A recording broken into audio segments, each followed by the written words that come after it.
நல்லது நடக்கட்டும், நல்லதே மட்டும் நடக்கட்டும் உங்கள் வாழ்வில்.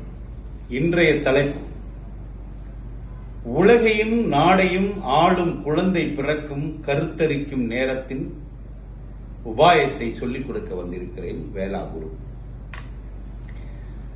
சித்திரை மாதம் வரும் பௌர்ணமி அன்று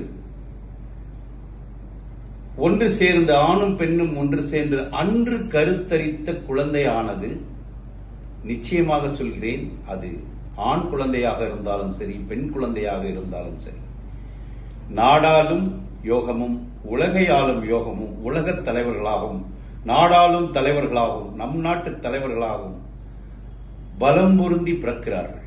ஒரு பௌர்ணமி திதியில் ஒன்று சேரும் ஆணும் பெண்ணும் கருத்தரிக்கும் குழந்தையானது நாடாளு யோகம் பெறுகிறது.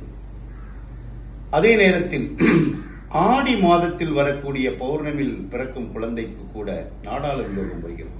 எப்படி என்றால், ஆடி மாதம் கருத்தரிக்கும் குழந்தையானது சித்திரை மாசத்தில் குழந்தையானது ஜனிக்கும். சித்திரை மாசத்தில் சூரியன் உச்சமாக இருப்பார், அருகிலேயே சுக்கிரனும் உச்சமாயிருக்கும். புதனும் சூரியனும் உச்சமாகி சுக்கிரனும் உச்சமாகி மற்ற செவ்வாய் கிரகங்கள் பலம் பொருந்தி நிற்கும் பொழுது நாடாளு யோகம் பெறுகிறது.